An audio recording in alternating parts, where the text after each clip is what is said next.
সবুজ প্রকৃতির রাজ্য মৌলভীবাজার। চা বাগানের নীরব মুগ্ধতার ছোঁয়া পেতে বছর জুড়েই বেড়াতে আসেন পর্যটকরা, কিন্তু সড়কপথে এই অঞ্চলে পৌঁছাতে ভোগান্তি যেন অন্তহীন।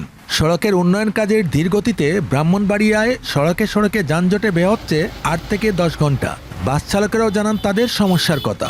মনে করেন বাউনবাড়ির সড়ক দিনের পরে দিন রাত 24 ঘন্টা চলে যাইতে পারে, এটা ট্রাক চালাতে পারে। আজকে প্রায় বছরখানেক হয়ে গেছে আমাদের হাইওয়ে রোডের কাজের কারণে বাস টাইম মতো আসতেছে না।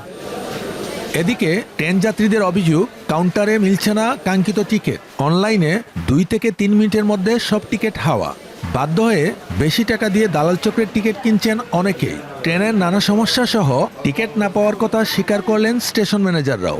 উপজেলা নির্বাহী কর্মকর্তা জানান, সুনির্দিষ্ট অভিযোগ পেলে আইনগত ব্যবস্থা নেওয়া হবে। ট্রেনে তো আমরা টিকিট পাইতেছি না, যেন আমাদের ব্যাপারে আমরা বলতেছি ট্রেনে অন্তত 7-10 দিনের আগে কোনো টিকিট পাওয়া যাচ্ছে না। অনলাইনে ঢুকে কোনো টিকিট পাই না, যখন না পাই তখন সিলেট থেকে আমাদের দালালের মাধ্যমে নিতে হয়, তখন পাই অনেক বেশি টাকা দিয়ে নিতে হয়। শ্রীমঙ্গল অনেক সুন্দর জায়গা দেখার জন্য, কিন্তু নারায়ণগঞ্জ থেকে এখানে আইসা পৌঁছাইতে আমরা ট্রেনে টিকিট পাচ্ছিলাম না। এটা বাইরে এখানে কোনো টিকিট বিক্রি হয় না, আমাদের শ্রীমঙ্গল স্টেশনে বাইরে কোনো টিকিট পাওয়া যাচ্ছে না। ওদের অনলাইনে কাটা যাচ্ছে না, অনলাইনে সব বিক্রি হয়ে যায়, তাহলে স্টেশনে থাকার তো কোনো খুঁজতে আসে না। যদি যখন ম্যানুয়ালি ছিল তখন সকালবেলা সবাই 8টা বাজে কাউন্টারে আসতো, এসে টিকিট কাটতো, সবাই টিকিট পেত। আমরা যোগাযোগের মধ্যেই আছি এবং দৃশ্যমান কিন্তু এরকম কিছু আমরা পাচ্ছি না। এবং একবারে নিশ্চয়ই আপনাদের কাছেও আপনারা শুনছেন, আপনাদের মতো করে আমরাও শুনছি, কিন্তু ব্ল্যাকে কারা দিচ্ছে, কারা এঙ্গেজ আছে, এই ব্যাপারে সুনির্দিষ্ট যদি কোনো অভিযোগ আমরা পাই, ইনশাআল্লাহ আমরা আইনানুগ ব্যবস্থা নিব।